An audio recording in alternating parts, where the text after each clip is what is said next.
In the pages of gaming history, there is an entry that is notorious amongst NES fans. It's the story of a title that shouldn't exist. A title that is universally derided as not just absolute dross, but a collection of dross. A collection so foul, most won't even play it.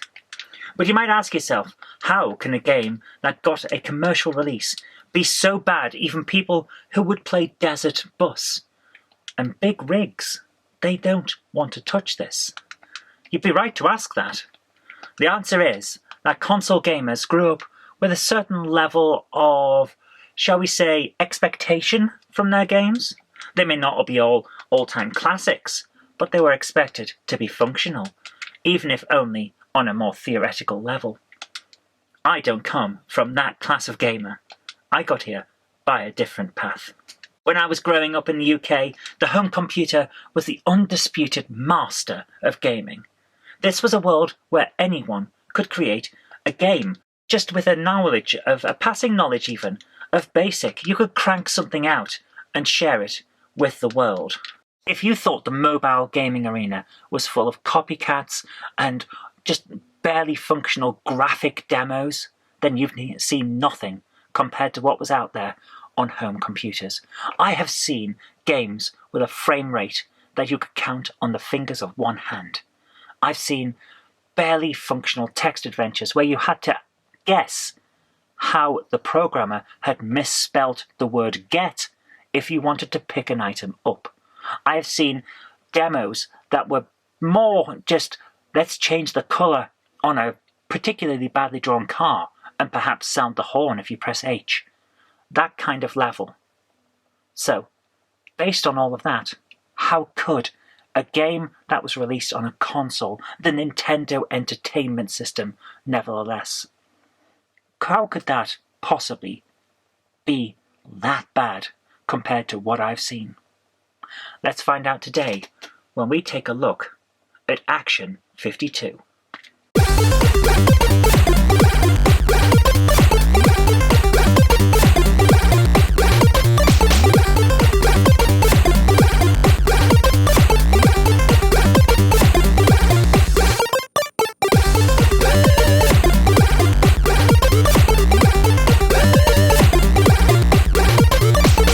Normally, when I sit down to make a review like this, I would actually put a physical copy of the game into the console and start playing, but I can't do that in this situation.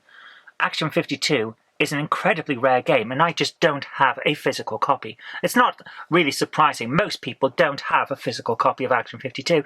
Very few were made, and those that were available weren't sold in the normal way. You couldn't just walk into Toys R Us or your average video game shop and actually pick a copy of this thing up. Nintendo of America were very, very strict on keeping all of those unlicensed games off the shelves. They wanted their licensed products front and center.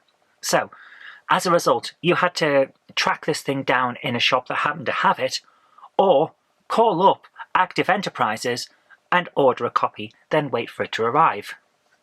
Naturally, I couldn't do that either way, because I didn't have a NES back in 1991. Even if I did, it wouldn't have run this. I'm in the UK, this is an American-only game, so I'd have to be able to play American cartridges on my UK NES and hope that it worked. I can't do that right now. I don't have a converter for the NES, and it's just out of the question. So, I've got to do what pretty much everyone else who wants to try this game out has to do. I've got to boot up my trusty Mac here, load up an emulator, and try it out. So let's do that right now. The game begins with a lights, camera, Action 52 intro sequence that really shows just how unpolished this whole thing is. The graphics are as basic as you can get while still being able to work out what everything is supposed to be. Yet, the sound, that's actually quite decent. Make your selection now.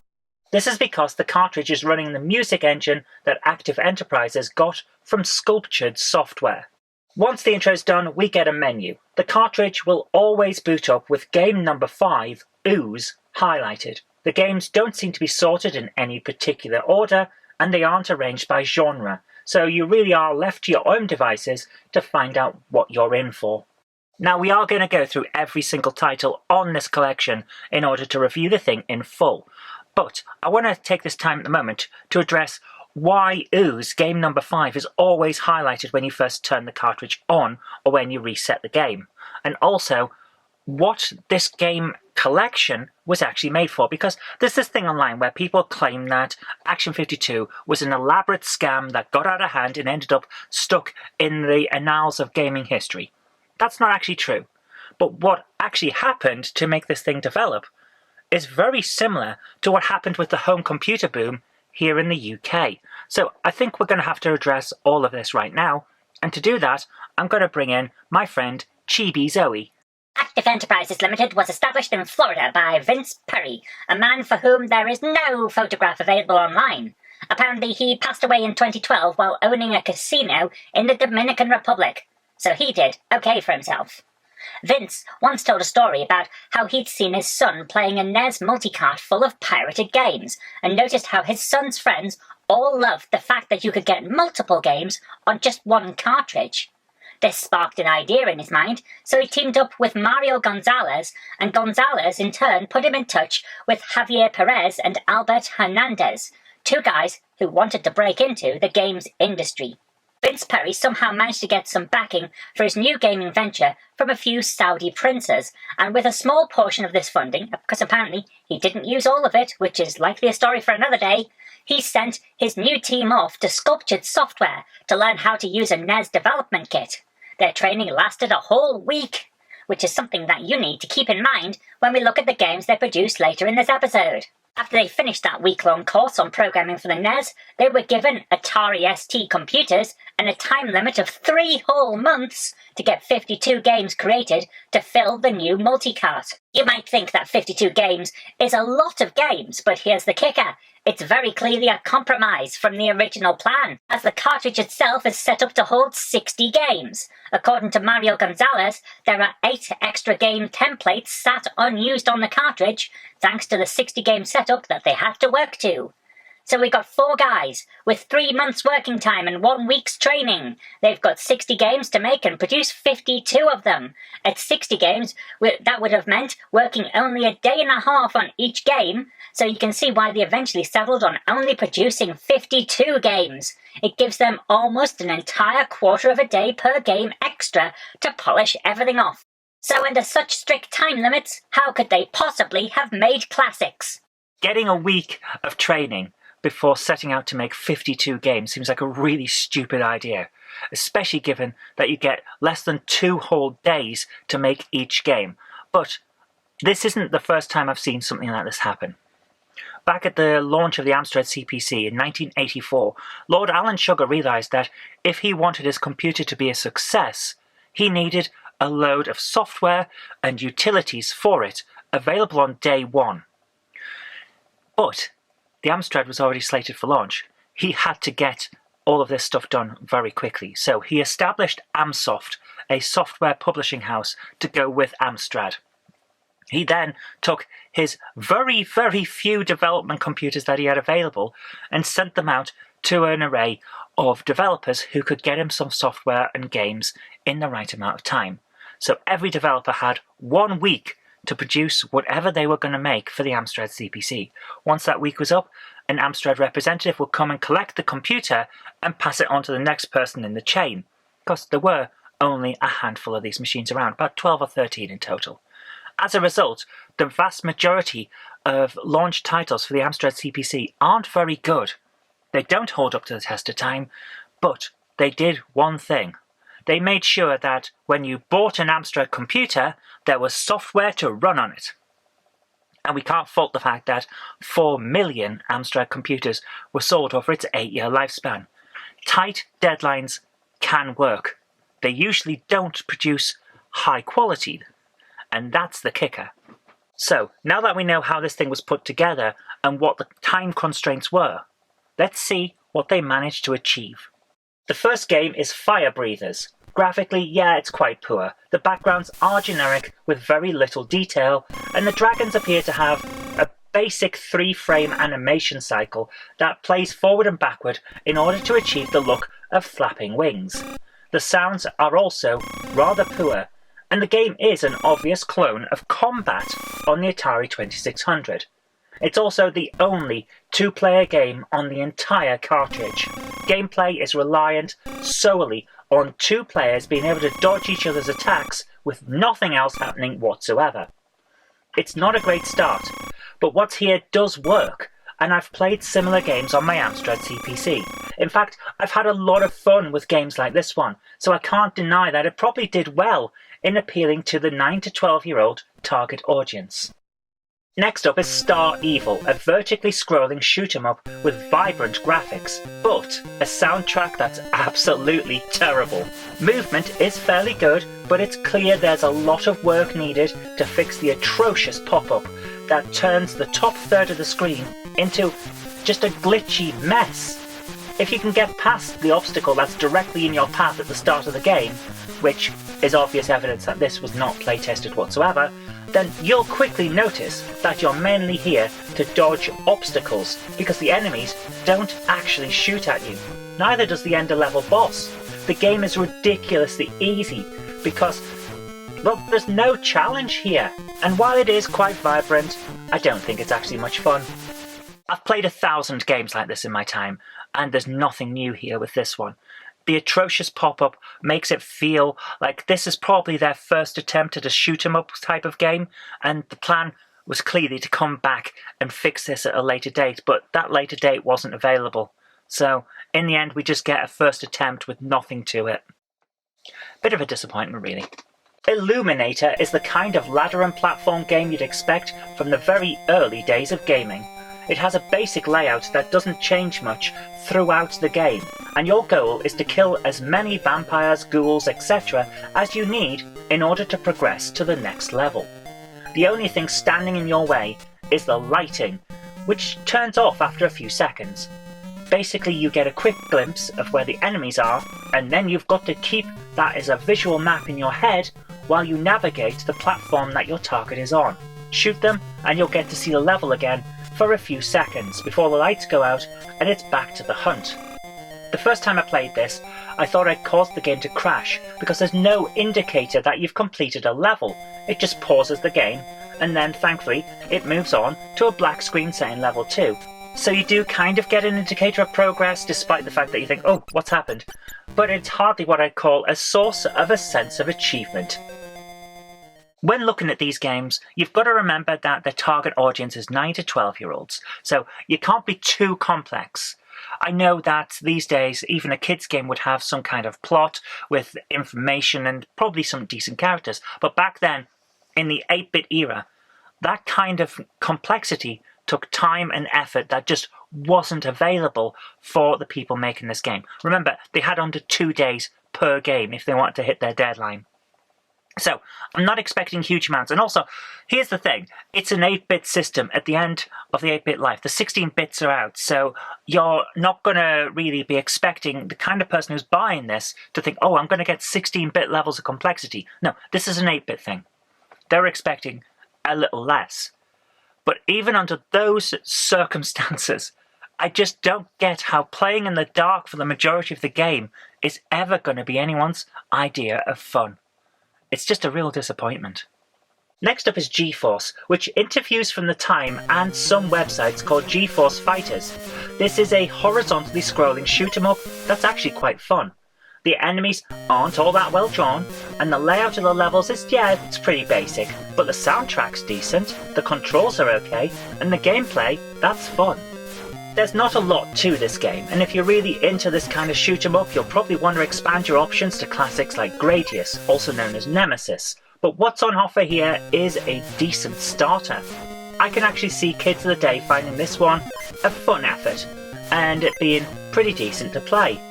Okay, next up is Ooze, and this means that we have to address why Ooze is the main focal game. Essentially, it's the one that they're targeting everything around. It's the one that's highlighted when you first boot the game up or reset the system. Always comes back to Ooze, and that's because Ooze had a contest around it. Whenever you finish this game, if you can get to the end, you get a little code, and you're supposed to contact Active Enterprises with this code and give it to them. At that point, you're put into a prize draw. If you win $52,000 plus a scholarship for an additional $52,000. Yeah, see, it all wraps back to 52.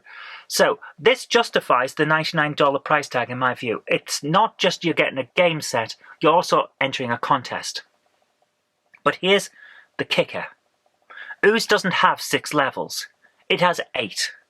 2 of them are locked off. You usually can't get to them. You can get to them if you use a memory editing program. I suppose a Game Genie might do it. Or these days an emulator with a memory editor. So 2 of them are locked off. Basically, they were going to make the game bigger, but they ended up with 6 levels. So, it's got 6 levels. You think? Can you do them all? Not too bad. Not too bad, is it? Not too hard? No. If you have the first revision of the Action 52, and you're using it on an American NES, you probably can't even load the game. Or if you do, you probably can't get past level 1. It's one of those games that's completely bugged because they didn't have the time to finish it. Revision B of the cartridge lets you play the game. And that's where you find the big kicker from this set. The code that you get, the personal code, is never different. It's held as a text file on the cartridge itself. Yeah, so that's great. Your personal code is the same code that everyone else has. Even people who've not bought Action 52, if they got that code, they could have entered the competition. Although, there would have been questions, let's put it that way, about whether you could have actually got that code without hacking the game, since you can't play the game. Here's the bigger kicker though. If you got revision B of the cartridge, the contest was already closed, due to the fact that there've been so many problems. So, that's where the idea that this was a scam comes from. They're essentially saying, well, they sold a cartridge that you couldn't win on. Yeah, I don't think it was that. I think it was just basic lack of bug fixing and quality checks. But shall we see how this game plays anyway? Since it is quite an important one. Let's do it. The game doesn't play very well. It's a horizontally scrolling action platformer where you can barely jump properly. The jump function will stall and send you jumping upwards instead of forwards unless you learn the very precise way that it wants you to press the buttons on your controller. Shooting enemies is possible, but not actually necessary after level 1, and some enemies can't be shot at all, they're just immune. The platforming is mostly there as a distraction, as there is only one good route through most levels, and the music is insufferable. The graphics and animations are also rather bad. Here's the thing though, I did actually complete the game, but I only did it to confirm to myself that it always gives out the same contest code no matter what. The only saving grace for this game is that I have genuinely played worse. What game have I played that's worse than this? Oh, that's easy to say. Count Duckula 2 on the Amstrad CPC. I am serious. That game has a frame rate and a movement speed that makes Tiger LCD games look like the latest Call of Duty. It is so bad. There is a bug in Count Duckula 2 that means you can't jump if you're near the top of the screen because the character doesn't have enough room. It's got a solid top of the screen. And a level design that requires you to jump at the top of the screen. Count Duckula 2 is the worst game I have ever seen ever. It's not a game. It's someone's resignation letter that somehow got published on a cassette for a computer. It's that bad. By comparison, Ooze. Yeah, it's not great, but it's certainly playable, and I kinda like it better than Count Duckula 2. So I'm not gonna say too much of a bad thing, because literally, I have seen worse. Silver Sword is a Commando clone with a kick-ass soundtrack. I'm serious, the soundtrack is fantastic. This is no doubt because the soundtrack for this game is stolen, wholesale stolen from Activision's The Music Studio on an Atari ST.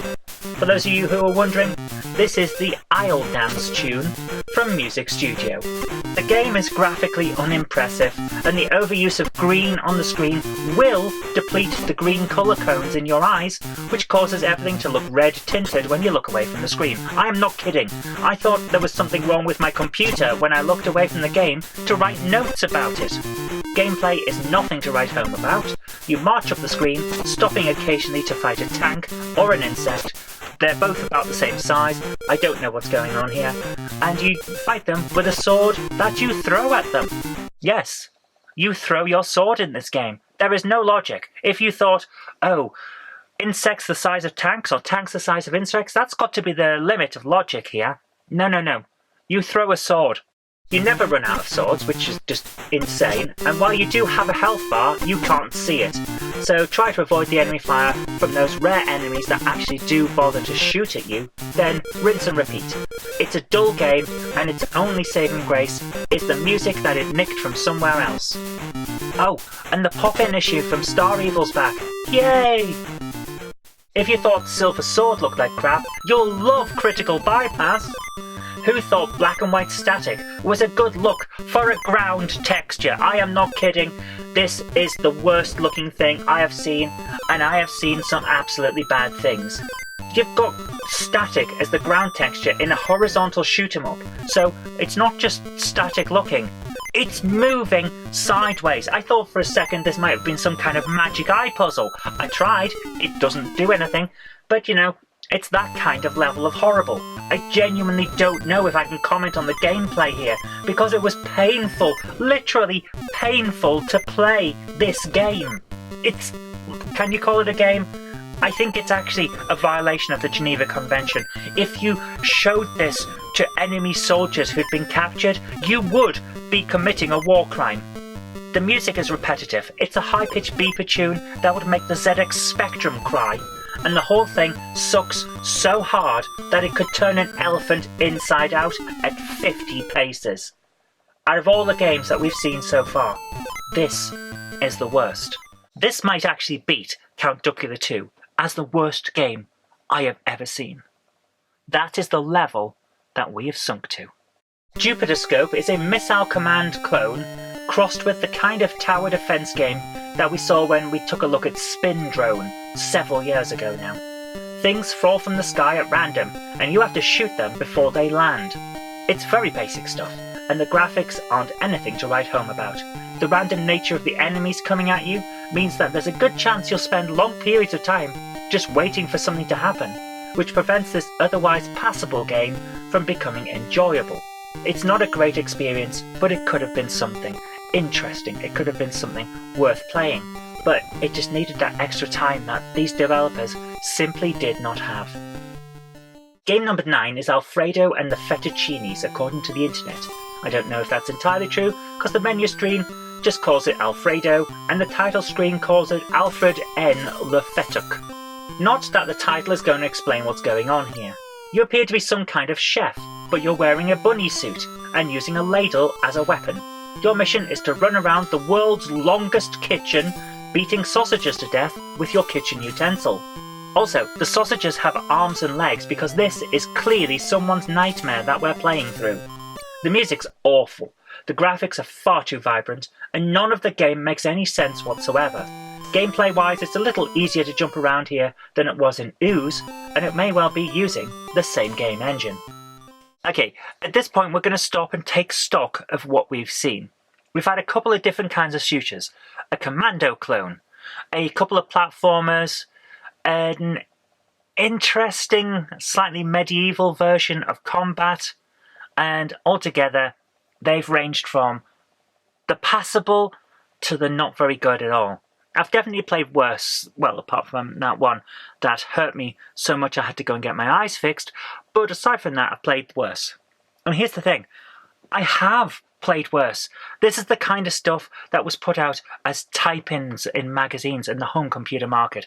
This is the kind of thing that people learning to code would have had as their first attempts. They'd have sent it into a magazine so other people could type it in and learn how to code themselves, see some techniques that they think are interesting, and then develop their skills. That's the kind of level we're at here. The problem there is people were charged $99 for this collection of first attempts. I can see why people thought this was bad. It's not the worst set of games that I've ever played. It's not the worst thing on the NES. But I can understand why people are upset when you're being charged almost $100 for 52 attempts at making a game. I don't think it's a scam. I think we've demonstrated by now that this was not a scam. It was just someone had taken on a project that they thought would have been easier, got in some people that really didn't know enough about game design and programming to be able to say no to a 3-month time limit, and then everyone got in over their heads. It's a demonstration that you need a good project manager, and they just didn't have one. I was expecting Operation Full Moon to be some kind of horror game, or maybe a game set at night. It's neither. It's Silver Sword, but now you're driving a tank and the colour scheme is moderately less awful. The glitching at the top of the screen is still here, and I can't help but think that this is some kind of River Raid clone. Some enemies will shoot at you, but mostly they just shoot straight across the screen, forming a barrier that you're going to have to navigate around. The music is awful, and I really don't like how empty the game feels. I'm starting to think that this game is less like Silver Sword and perhaps more like Star Evil. Maybe it's using the same game engine, in fact. It wouldn't surprise me. They both seem as boring. The next game is Dam Busters. Now, if you were thinking that this might be named after the famous heroes of World War II, or one of the many films that's named after those famous heroes of World War II, well, you would be mistaken, because this is a game about a beaver. Graphically, yeah, it's not that bad. I've seen much worse, and while it would have been nice to see some sort of edge around the water so everything wasn't just solid lines and right angles, it is at least clear what's going on. Despite the appearance of being an overhead view adventure game such as the original Legend of Zelda, this is actually a maze action game where you can shoot cookies at enemies to make them explode. Damn, those are strong cookies! And you do this while navigating a maze. Whenever the screen scrolls, it won't scroll back. And this is important to remember because it's very easy to go the wrong way and end up stuck. That is quite the drawback, as you might expect, but the music's great and I really enjoyed the gameplay. So all in all, this one's not a bad game. Next up is Thrusters, and I'd swear I've played this game 1,000 times via type-in basic games on my Amstrad CPC. It's another vertically scrolling shoot-'em-up, the kind of game that the CPC excelled at, because scrolling the screen vertically is the kind of thing that that machine's graphic chip could do in its sleep. Anyway, this game is basically empty, because there's a duo of enemies to shoot at the start of level 1, and then a long slog to a couple of enemies near the middle of the level. Everything else is just a question of dodging easily avoided squares while you fly along to the end of the level. It may sound boring, and it is, but do persevere, because what you have to see is on level 2. I am not kidding, you do need to see this. It's dongs. Big, floppy dongs. In level 2, you avoid penis blocks on your quest to fly to the end of the level. I don't care what people say about Action 52. The fact that in one of the games you have to avoid penis blocks, that's just mwah, chef's kiss, all the way. Haunted Halls, which is known online and in the manual as Haunted Halls of Winter, is a side-scrolling platformer with a massive protagonist who is made of legs and breasts. She's some kind of ghostbuster, and the ghost enemies are the cutest things that I have seen in a long time. I almost don't want to kill them. Almost. The blue and black colour scheme for the background contrasts well with the red and green protagonist, giving this a creepy nighttime vibe. It's actually rather well drawn. The music, that's subtly ominous, although I am by this point getting a little sick of the NES's high-pitched bleating on most of the tracks in this game. This is using the same game engine as Ooze, judging by the stiff controls and weird jumping mechanism. It's definitely playable, but I'm not entirely convinced that you'd want to play for long. Managing to line up a shot on an enemy can be tough, since they move a lot faster and a lot smoother than you do. Nevertheless, it's one of the better made games on the set, and it's definitely possible to give it a decent go at things. Next is Chill Out, which feels a lot like Illuminator, crossed with something like Ice Climbers. It's a ladder and platform game where you climb about the screen, killing enemies until the game has decided that you've ended enough innocent lives to be allowed to progress to the next circle of hell. The graphics are incredibly basic, but they do their job letting you know what's going on at all times. I'm not convinced that putting the score in the middle of the playing area was the smartest move, because it's quite distracting, but aside from that, it's a competent enough game. As with a lot of unoptimised NES efforts, there is plenty of screen flicker when 4 or more sprites are being drawn on the same horizontal line, and the game suffers from chronic slowdown. That is a limit of the hardware for the most part, and while it should be countered by a competent programmer, we've got to bear in mind that these guys basically had less than 2 days per game to make this stuff work, so I'm not going to be too harsh. My only fault with the game would therefore be that falling even a slight distance will kill you before you even hit the ground, which to me seems unfair. That's a running theme on Action 52, and I really wish it wasn't. Sharks is the underwater portion of Jaws on NES, only with less going on. It's a single screen shoot 'em up where the enemies just don't appear anywhere near often enough to make the game fun to play. In fact, it's barely a game, and this sort of thing would have been possible to produce on a Tiger LCD system, and probably would have been done better.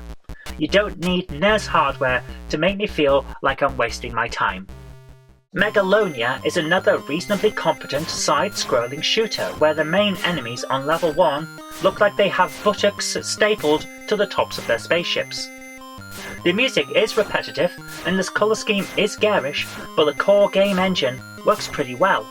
With a few more enemies and some decent movement patterns thrown in to spice up the gameplay, this could have been a really nice game.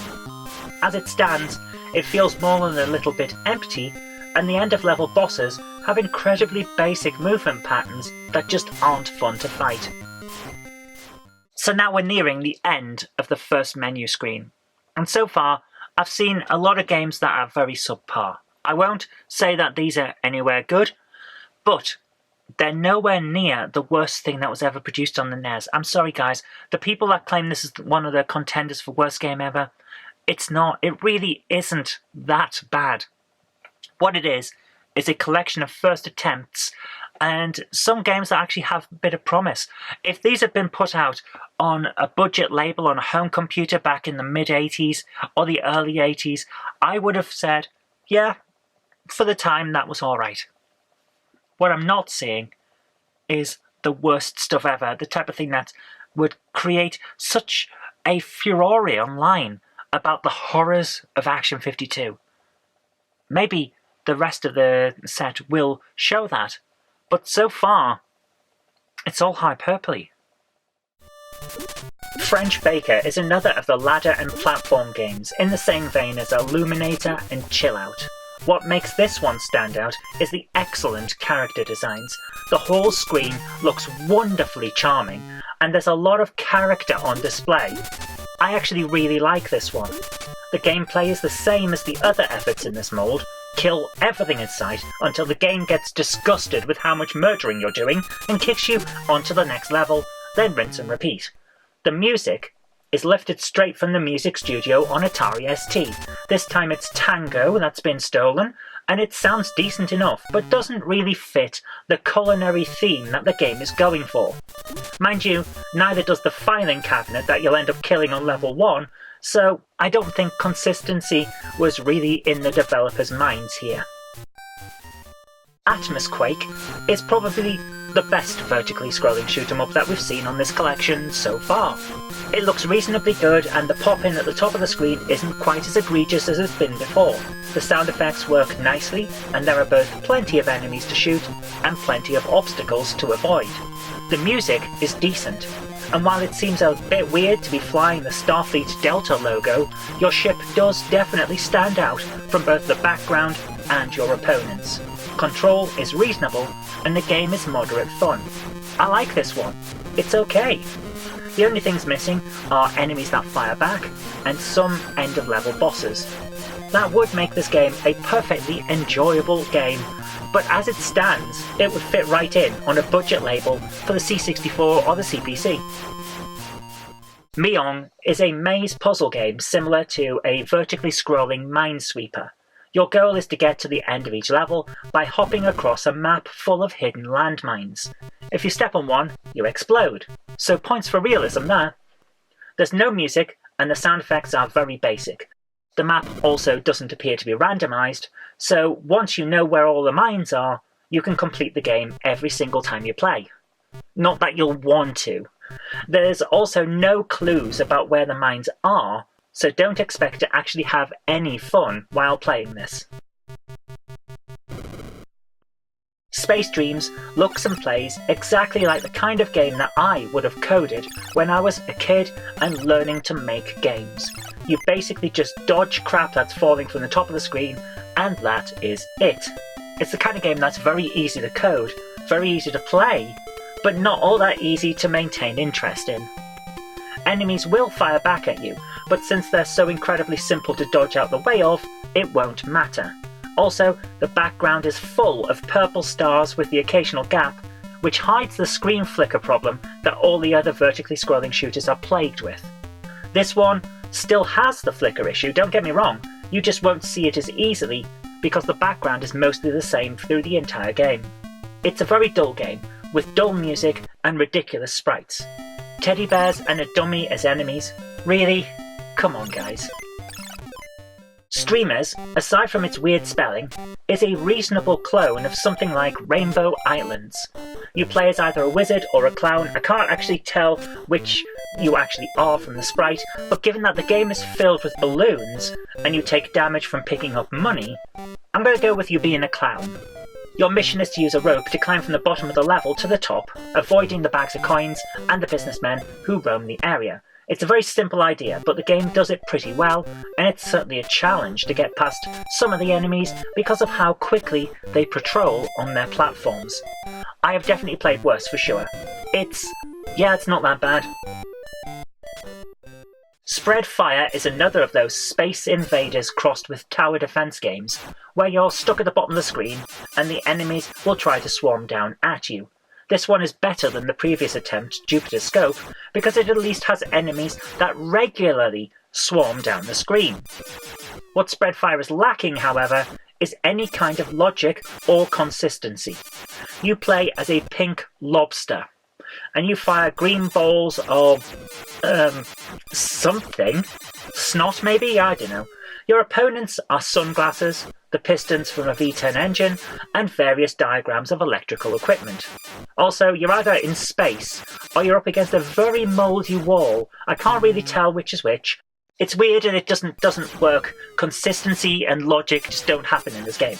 The gameplay loop is pretty straightforward. Kill enough enemies to go on to the next level, then continue killing enemies until the game tells you to stop. It doesn't change, the enemies don't seem to get any quicker or any more numerous, and there's no real need to play this at all. Bubblegum Rosie is another side-scrolling platformer like Ooze or Mrs. Breasts vs. the Ghosts or whatever that horror-themed one was supposed to be called. It suffers from the same shoddy control scheme, only now you also can't actually kill any of the enemies with the projectiles that you fire, so you might as well not actually have a fire button. What's it there for? Decoration? The music, well, that's decent. The graphics, they do their job, I suppose. And if you time your landings correctly, you can survive landing on spike pits, which makes navigation that little bit easier. It's dull, but it is playable. Micro Mike was one of those games where you suddenly realise there is nothing new under the sun. This is basically Flappy Bird's gameplay, but from decades before Flappy Bird arrived. Your sole goal is to dodge the pillars that extend from the top and bottom of the screen. If you've ever played the rocket sequence in Battletoads, where you need to dodge those barricades and all of that jazz, you'll know exactly what to expect in this game. Only, for some reason, this one's even faster paced than Battletoads was, and the dodging requires you to move further, which makes the whole thing a lot more stressful and a lot less fun. Yes, we've managed to find something that's even worse than the dodging system on Battletoads. Amazing. So we're 24 games in now, pretty much the halfway point. I know we're not quite there, but we're pretty much at the halfway point. And it's time to address all of the claims. This is definitely not a scam cartridge. There's talent here. The people that made these games, well, we'll call them games. The people that made these games, they had some talent. They wanted to break into the video game industry, and They saw this as a good opportunity. There's nothing wrong with that. Some of the games that we've got here would not have looked out of place on a budget game or a cover tape from a magazine for the C64, the ZX Spectrum, the Amstrad CPC, the Atari, all of those. If these games had been put out on a budget label, one at a time or maybe two at a time, hell, even the Quattro collections from Codemasters put out 4 games at a time in budget form. These games would have competed with a lot of that. There is nothing seriously bad, except that one that gives you eye strain, about some of these games. They're not a scam. They're just games that didn't have enough time to program. That's all it is. That's all that's wrong with these. All the claims on the internet, the vitriol that comes after Action 52, saying that it's one of the worst things ever made. I'm sorry guys, it's not. I know that some big name retro reviewers love to go against this thing because they think it's bad, they think it's a betrayal of the NES or whatever. Or usually they're copying the angry video game nerd, and let's face it, he did that because he's the angry video game nerd. That's kind of his thing. It's not necessarily truth. That's just how it is. I don't see these games as being anything near the worst. Not by a long shot. So let's continue, because maybe I'm wrong. Maybe the really bad ones are still to come. We're only 24 in, we've got 28 left. Let's go and have a look. So next up we have a Lode Runner clone in Underground. This one suffers a hell of a lot from limited development time because all the enemies are stuck in an area that you need to climb into, which means you don't get the time that you'll need to fight them without dying, and when you die, they come back. So yeah, this one definitely needed more time to playtest and move the enemies around the level to give you more of a challenge. The graphics also are terrible on this one. It's lots of browns and oranges all together and it just doesn't work at all. It feels like a complete mess. This one is definitely worth avoiding. Rocket Jockey is a poor side-scrolling shoot-'em-up with a near-constant sprite flicker. The graphics are very poor, and the idea of a cowboy riding a rocket, that could have been great, but they just don't follow through with it. You whirl a lasso, but then you shoot enemies with a gun. So the lasso is just clearly a visual gimmick, and that's sad. It could have been an interesting mechanic to have to capture the enemies as you go, rather than just blasting them. The music is terrible, and the backgrounds are atrocious. Why couldn't the background have been blue sky with clouds and a scrolling landscape at the bottom of the screen? Then it would have made sense that you were on a rocket flying through the sky. Your enemies could have just been flying cows or something weird like that. It would have been fun. But as it stands, it's just not. Real disappointment. Non-Human is another game that's using the Ooze engine to produce a side-scrolling action platformer. In this game, you appear to be someone wearing a paper aeroplane and a gas mask, while you traverse a green and purple nightmare realm. If you fall into the purple area, the screaming green face monsters will kill you. So, best just avoid that area. Meanwhile, you have to do battle with flying eyeballs with arms and legs, mouths with arms and legs, and a variety of other monsters with arms and legs. These are hideous creatures from the land of horror, so you'd better shoot them wherever you can. As with the other platformers, the controls are weird, and the platforming jumping mechanic just doesn't work properly. This could have been a challenging platformer, but it ended up just feeling like a hard slog, and overall it's just not worth it. Crybaby is another of the ladder and platform games, only this time the ladders are furniture in a weird house. The graphics are nice and have that old-style indie comic feel, which, as someone who comes from the world of indie comics, I actually quite like. Gameplay is decent enough, although I do wonder what the hell the developers were thinking with this one, because you play as a naughty baby who kills adults with squirts from his bottle of milk. Is every adult in this game so lactose intolerant that they explode on contact with milk? Seems a bit weird. The music, well, that's decent, and it fits the style of the game, while the controls also work pretty well. Yeah, this one's alright. Slashers, meanwhile, is a side-scrolling beat-em-up, and it's really not good. The game engine works reasonably well, and there doesn't appear to be much pop-in on the sides of the screen, so that's great. Unfortunately, that is where most of the praise has to end, because oh my goodness, this is bad. The graphics are moderate. I have seen worse, but I've seen a lot better too. Whenever an enemy appears on screen, you can't keep walking. You have to wait where you are until they're dead. So the gameplay devolves into walk, fight, walk, fight, walk, fight, that's it. Nothing else. And to add insult to injury, the animations are atrocious. You don't look like you're fighting, you look like someone stuck a needle in your bum and you jumped as a response. It's just weird and it's one to avoid. Crazy Shuffle sounds like it's going to be some kind of card game, but in reality, it's a weird maze game with tiny sprites. The music's annoying and very repetitive, which makes it feel even worse than it really is. Meanwhile, these graphics are terrible. I have no idea what you're supposed to be in this game. Are you a human seen from overhead, or some kind of spinning top? It's that level of what the hell is this? I just don't know what I'm looking at here. But what I do know is that if you touch anything that is light blue, you die. Stick to the dark green parts of the screen and try your best to shoot the fast-moving enemies. Also, you need to collect the crucifixes, because nothing in this game makes sense. This is a weird one. This is one of those times when it would have actually improved the game to make it 2-player only. You've got an interesting maze here, and you've got relatively interesting mechanics. Putting a second player in and allowing you to use the maze to trap your opponents and then shoot them, that would have made it very interesting. I think 9 to 12-year-olds playing this would have actually found it quite fun to try and corral and then kill your friends, you know? That kind of game. But as it stands, it's just a one-player thing in a maze, and it doesn't make any sense, and it's not very good. So, a missed opportunity there, definitely. Hey, it's Mr. Natural! What's he doing in this game?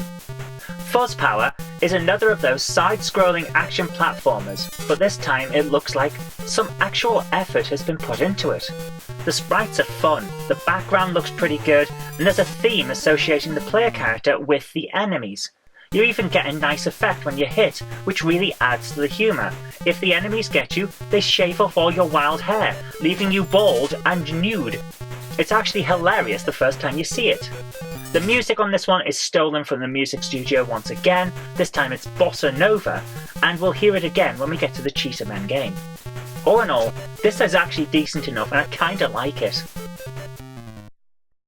But next up is Shooting Gallery, and this takes the Space Invaders crossed with tower defense gameplay from Spreadfire and turns it into a literal shooting gallery. Here's the thing though, the enemies can never hurt you. The game never ends, and as a result, there is no reason to play it because you can't lose. Lollipops is another side-scrolling action platformer using the Ooze engine. All the enemies are confectionery, and so is the landscape. You, on the other hand, appear to be some kind of elf dude in green, and you beat your opponents to death with a lollipop. It has all the faults of the other Ooze-style platformers, with jump mechanics that just don't work properly. Thankfully, the graphics aren't too bad, and yeah, the music's reasonable on this one. It's not great, but it could have been a lot worse. Evil Empire is another ladders and platformers game where the only thing you need to do is kill enough people to satisfy the game so that it lets you go on to the next level and kill more people, like the psychopath that it apparently thinks you are. The gimmick for this one though is that the sprites are minute and nothing looks or sounds pleasant in any way. It works reasonably well as a game, but it would work even better as a 2-player game, because the layouts on each level make me think of Joust, and that's a 2-player game that really shines with 2 players. However, the looks are where comparisons have to end, because Joust is actually quite good. Out of all the ladder and platform games in this collection, I think this one's the worst one so far. I just really don't like the look or the sound of it at all. Sombreros is another vertically scrolling shooter in the Commando style, but this time you're in a town and you have to kill everyone who lives there. Okay, don't know why, but let's go with it. It has a very bright, very basic design to it, and it works rather well, to be honest with you. It's garish, but the pop-in at the top of the screen isn't too bad here. What is bad is the music. It's terrible. Simply terrible. Also, if you walk up the centre line of the road, enemies just won't hit you. It's possible to cheese your way through the majority of the game in this manner, which removes any challenge whatsoever. Sad really, this one could have been fun. The last game on menu screen 2 is Storm Over the Desert, which is very obviously based on the Gulf War. For those who weren't aware, Action 52 came out in 1991, shortly after the Gulf War had ended, which means that the war was still going on when this game was coded. That is bad form in my view. The game is a single-screen combat game in a similar style to Fire Breathers, the first game that was in this collection. While that game was two-player only, this one's single-player, and it suffers greatly from it. There is almost no challenge here. You just pilot your tank around the screen, killing everyone in sight, and wondering when the game will decide that you've killed enough enemies to progress to the next level. Enemy sprites range from tiny ant-like humans to giant Saddam Husseins, which means that there isn't even any consistency in the visuals, let alone the gameplay. There is nothing to this game. It's bad. So now we're at the end of the second menu, which means that we are 2/3 of the way through Action 52. And so far, there's been some bad games, yes, but there's been some pretty good games as well. I've actually enjoyed some of the titles on this, and I did not expect to do that based on the amount of complaints about this and all the negative reviews that are online. It feels mostly like it's a missed opportunity more than anything else. So, yeah, I'm not seeing why there's a huge amount of vitriol. I understand that it's not as good as the classics, but it was never going to be. This is 52 first attempts, essentially. And so far, it looks like 52 first attempts. I'm not going to get away from that. I'm not going to say that it's brilliant, but I don't get where all the complaints and the vitriol are coming from. It's not as bad as people say. But perhaps all of the really bad games are on the third menu. So shall we have a look at those? Mashman is another action platformer and appears to be some kind of sequel to Fuzz Power. It's using the shaved protagonist sprite from Fuzz Power, only this time he's got some clothes, so his life's working out quite well. But he's starring in a much worse game. The gameplay is the same as all the other Ooze engine games on Action 52, but somehow they've managed to make the hitboxes on the main sprite and the enemies bigger, because now it's next to impossible to jump over the enemies without taking damage. If you get hit 3 times, you die, which basically means you get to see the first 3 enemies, and then it's back to the start of the game.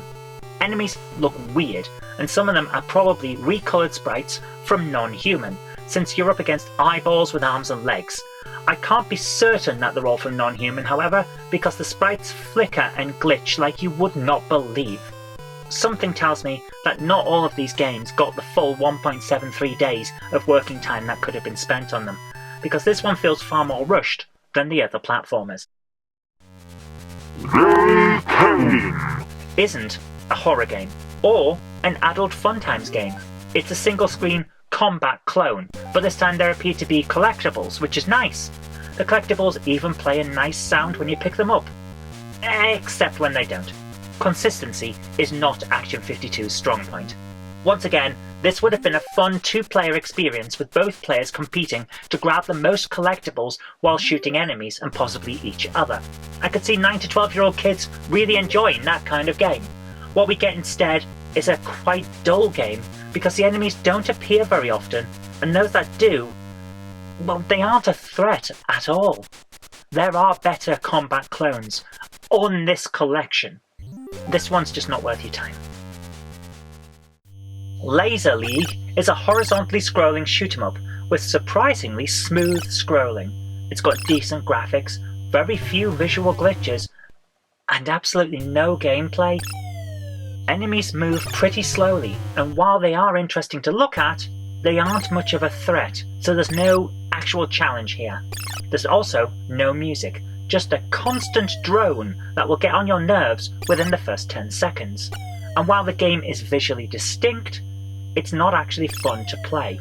This one's a real disappointment, because with a few more enemies and some interesting movement patterns for the enemies, this could have been great. Next up is Billy Bob, the most impressive game on the cartridge so far. I do actually mean that. This one has excellent visual design, and I do mean excellent. This thing looks good. It has smooth sprite animations, even including a very Prince of Persia style climbing animation. And the platforming, oof, that's really nice. What makes this not fun to play is the second screen. This is where the jumping problem from Ooze and its clones comes in and hits you right in the face if you don't line up and jump with pixel perfect accuracy. You will fall to your death every single time. This could have been a standout gem in this collection if the developers had had that little bit more time to work on it. But instead we get a rushed bit of crap that feels like Prince of Persia had a love child with Count Duckula II and neither wanted to take responsibility for it. This one is a serious disappointment. So once again, we get the issue of time. This could have been a great collection, but you can't make 52 good games in 3 months. You can't make one good game in 3 months. You need development time. You need time for playtesting. You need time to fix the bugs that the playtesters will inevitably find. Even the best coders in the world have bugs in their code, and you need time to sort them out. This is a project management problem. They bit off far more than they could chew. The coders clearly have talent. Some of these games have great ideas, but no one had the time to develop any of that. And as a result, what we get is 52 games that range from mediocre to atrocious, and a massive, massive disappointment. City of Doom is Spider-Man for the Atari 2600. It's clearly using the same vertically scrolling shoot-'em-up engine as Star Evil and the like, but they've cleverly disguised that fact by having your character animated as if they're climbing up a building. It's a nice touch, it kind of works. What's not so nice, however, is the fact that there's hardly anything to do. Obstacles fall from the sky on occasion while you're climbing, but aside from that, there's not a lot going on here. It's nice that they included a health bar, but what's not nice is the visual pop-in and glitching that all of these vertically scrolling shoot-'em-ups suffer from. Since you have to watch the top of the screen to see the enemies coming, what you're essentially asking the player to do, coders, is doom themselves to looking at glitches for the entire game. It's a headache-inducing affair, and it removes all enjoyment that you could have otherwise had from this. Bits and Pieces is a strangely titled horror game where you play a creature of some kind and lots of other horror icons will swarm onto the screen to attack you as you traverse from left to right across the level. There doesn't appear to be an attack in this game of any kind. If there is, I couldn't get it to work. So what you're left with instead is jumping to avoid the enemies. This is a bad thing, because sometimes those enemies come in pairs, so you'll jump the first one and hit the second. It's not great. Not great at all. The music, however, that's not too bad, and the graphics do their job reasonably well, but the gameplay is severely hampered by the fact that you just don't seem to be able to fight back. Beeps and Blips is another game that's titled in a very weird fashion for what's in store for you. This is another single-screen combat clone, and actually it's really quite good. The visuals are lively and they work really well. The collectibles are one-up tokens, and when you pick them up, they change the look of your sprite, adding little balls to the outside of your diamond-shaped craft. That's a really nice touch, and it shows that some time and effort was put into this one. These coders do know what they're doing, they're just not getting the time most of the time to actually make a game that works well. The music also is catchy, the gameplay is fun, and there's enough enemies on screen at most times to make the game interesting to play. They even fire back at you, which adds to the complexity of the gameplay and makes it enjoyable. I like this one. It would definitely be right at home on budget labels for the home computers that I grew up with, and I could see myself enjoying a quick round or two of this as a kid. Manchester, also known as Manchester Beat according to the manual and the internet, is up next. And speaking as someone who lives in Greater Manchester, this does not look like anything that I've seen on a daily basis. I can only assume that this is riding on the emerging Britpop Manchester scene, since it's themed around music. It's one of those Ooze engine games with all the usual Ooze engine flaws, plus a couple of new ones that have somehow crept in. Whenever you jump, the background music stops, and you just get some weird rendition of musical scales playing instead. Then the music starts up again like nothing had happened. It's just weird, and I don't see the point of it. Enemies are fast moving, which is nice, but your attack is melee rather than ranged, so you have to wait until your foes are practically on top of you to fight back, which makes combat a chore and increases your chances of dying. It's much easier to just forget that and jump over everything.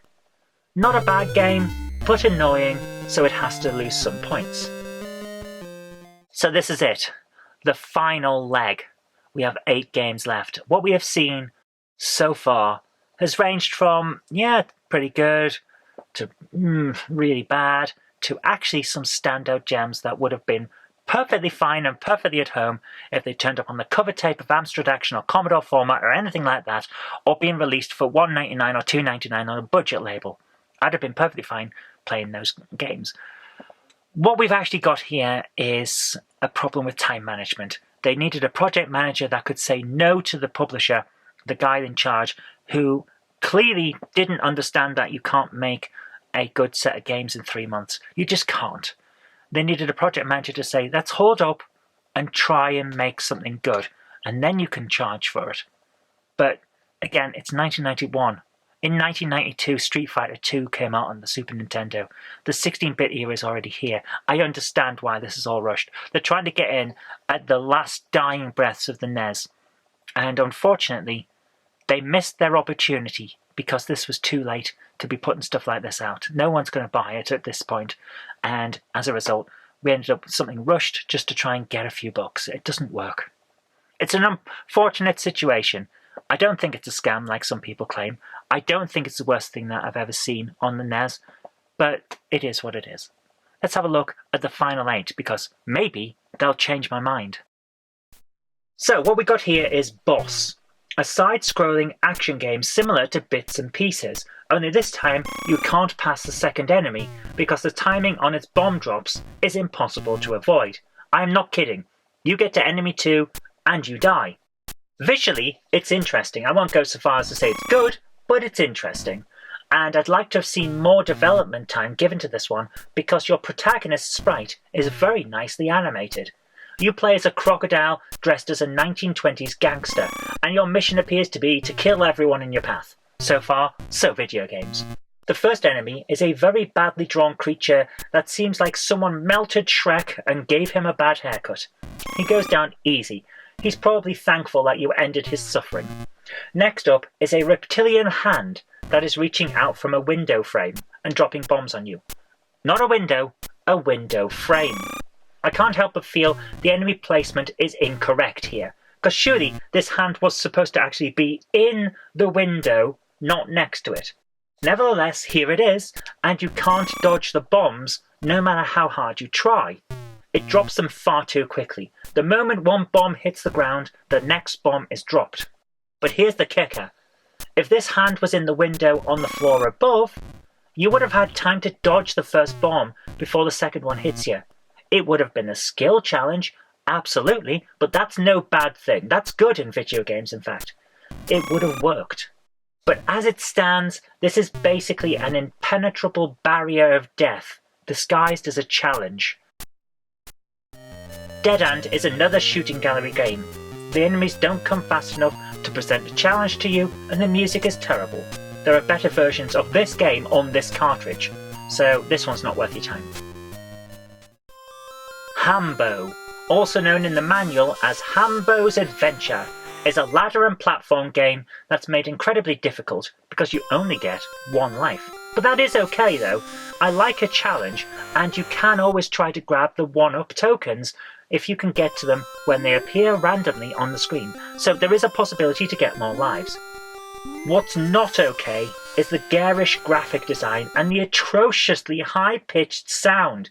This is impossible to enjoy. I am sorry, it just is. Hambo is a reasonably drawn and animated character. He's basically a pig dressed up as a 1980s father figure from a sitcom, and I can appreciate the effort that he's making to blend into modern society. But the gameplay That's pretty smooth. Nothing to write home about when compared to the excellence of French Baker. That's the version of this game that you should be playing, but if you need more of a challenge, there's always Hambo. Time Warp Tickers stole its music from the music studio on Atari ST. This time the nicked track is Boogie, and it's actually not a bad tune. What is bad, however, is the rest of the game. Oh my goodness, where do I start with this one?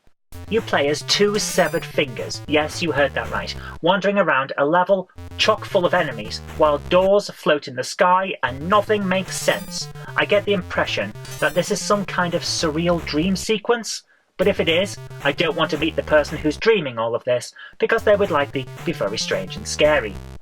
This is using the same engine as Ooze, obviously, and all the rest of the side-scrolling action platformers, but like with Manchester and its ilk, your attack is melee rather than ranged, so you're going to want to jump to avoid the enemies rather than try to take them on. This can be a challenge, however, because some enemies are in the sky, and they will absolutely fly into you while you're trying to leap over a ground-based opponent. So you've got a bad attack that you're essentially forced to use. I'm really not impressed with this one, and I get the impression its development time was very rushed because there's a distinct lack of the limited amount of polish that some of the earlier games managed to get. According to the documentation, Jigsaw is a puzzle game, but the only puzzle I see is the one where you have to work out how an action platformer game using the Ooze engine could possibly be described as a puzzle game. This is actually a decent game, and the graphics, while very basic, are serviceable. If this had shown up on the cover tape of Amstrad Action or Commodore Format or any of their ilk, I would have been very happy to play it and would probably have enjoyed it. You play as a construction worker of some sort, complete with hard hat and pistol. You know, the average set of tools that kind of guy would have when going to work. Your task is to shoot all of your tools, because they've gone insane and are rioting around whatever it is that you're supposed to be working on. The music's decent, the gameplay works pretty well, despite the limitations of the Ooze engine, and overall, this is not a bad experience. I actually kind of like this one. Ninja Assault is a martial arts action game where you play as a ninja who is not beholden to the laws of gravity, because he can walk over gaps in platforms like they aren't even there. Amazing! You hit people with your bow sticks until they explode, and there's even digitized voices. The music is, once again, rather good, and it definitely fits the theme of the game, while the animations on your ninja, they're pretty impressive. He does a flying spin when he jumps, and he wields his sticks like he's ready to lay the smack down. The design and colour scheme of the levels, however, that leaves a lot to be desired, and the gameplay is sadly rather repetitive, so this is, once again, a game that needed far more time spent on it than was actually available to the developers. It's a real shame, because there's a lot of promise here, and it was just left untapped. Robbie and the Robots is another side-scrolling action game, but this time there's a sci-fi theme and no gameplay. I'm serious, there's no game here, really. If you hold down the fire button and press right, you cannot die. All the enemies that are in the air will fail to shoot you in time to hit you, and the robots on the ground will all explode before they get anywhere near you. There's also no music, just the sound of your walking, and it's an irritating sound. So if you decide to play this mess, remember to turn the volume down. The graphics are weird shades of pinks, purples and light blues, which really doesn't do anything to set the tone or give a sense of where you're supposed to be. This is another game that feels rushed, so they could fill the cartridge up without having any time to come back and do anything with it. Alright, this is it. The final game. This is the one that all the marketing was pushed on. This is the one where they thought they were going to have a TV cartoon, a set of comics, a set of plush toys about the characters in this game. This is the one that, aside from the contest around Ooze, all the focus was on this one game. So far, we have seen a collection of mediocre titles that really needed a lot more time focused on them, but we have seen a few that don't seem to have had as much time spent on them, because the developers were clearly focused on something else. Was it this final game? Is this the one that's going to make or break the entire set? Welcome to Cheetah Men. Active Enterprises was planning to make the Cheetah Men the next big thing, so it's obvious that whenever we've seen a game that was clearly rushed even more than the other games were, the time that should have been spent working on those games was instead spent on this one. This is the one that should have more polish than the rest. Right? Yes and no. It's another side-scrolling action game with many, many bugs and flaws. Sometimes you have a health bar on screen, sometimes you don't. Sometimes you can continue to jump while in the air, thus avoiding the instant death from falling too far. And sometimes you can't. What I can say for sure is that the music is fantastic, and the graphics are actually pretty good. There's a real contra feel to the backgrounds on level 1, and I like it. There's even digitized sound when you kill an enemy, and you can climb ladders, making this game scroll both horizontally and vertically. There is a lot more to the Cheetah Men than there is to any other game on this set. This is not a bad game. I can't say it's great, because the fact that you can get killed by walking into a gap in the floor is annoying, and sometimes the end of level boss just doesn't show up. But again, if more time had been available for this one, I could have seen it being a sort of hidden gem on this set. It's obvious why Active Enterprises thought that this was their big ticket title. It's not a bad game. Compared to some of the others on this set, it could have been great if they had put more time or more people onto the task of making this one title. As it stands though, it's a flawed game with the hope of being a good one. And that is Active Enterprises in a nutshell, really, isn't it? What we've got here is an example of too little time, not too little talent. The people making these clearly have an idea and have the talent to make that idea happen. They just weren't given enough time to develop it. This is what happens when you don't have a project manager. This is what happens when you don't have someone who can say no to the publisher wanting to push for more and more and more at too fast a pace. You can't make 52 games in 3 months and expect it to be good. I'm amazed, to be honest with you, that these games ran, even on the emulator. I know that they don't all run on an original NES. I know that Revision B kind of sorts those problems out, and the emulator version that I'm playing is probably Revision B. I know all of that. But what I'm still amazed at is that some of these games are actually not bad. The internet says that this is really bad. One of the worst things ever put out in the NES. I don't believe that. I really don't. Some of this stuff is actually enjoyable. I had fun playing some of these games. And I'm surprised about that because the internet makes it seem like the whole thing was a scam or a mess or a failure. It was a failure, but a failure of leadership. A failure because they weren't given enough time to take the ideas they've got and the talent that they clearly had and then use it to make some good stuff. What we've got here is 52 examples of disappointment, of wasted potential, and that's really sad to see. Some of the games that are on this set I would have been fine playing on a budget $1.99 or even $2.99 cassette back on the home computer era. If these had been type-ins that I found in a magazine, I'd have been overwhelmed with the quality. This is not the worst stuff I've ever played. It couldn't have ever been the best stuff because they weren't given the time to develop it. But the ideas and some of the talent there, yeah, they could have done something with this. And it's a shame that it just wasn't possible. Okay, guys, that's all I've got time for today. But given the circumstances and what I've explained to you, would you agree with me? Or do you still think this is one of the worst things that's ever been done out there on the NES? I'd love to hear your comments. So please do leave them down in the comment section down below. And let's have a discussion about this from the point of view of many, many years later when all of the ideas of, oh my goodness, they charged $100 for this and I paid it. I feel like I've been had. Yeah, all of that's had time to dissipate. In the modern light of day, do you really think Action 52 is the worst thing out there? I don't, but I'd love to hear your comments. So let's have a conversation in the comment section down below. But until next time, as I say, thank you so much for watching. I hope you have enjoyed it. And if you have, remember to click that like button, share it with your friends so that they'll know a good game or 52 disappointments when they see it. And do subscribe for future videos because there will be more in the future. But until next time, I've been Zoe Kirk Robinson. You've been watching GameHammer. I'll see you later.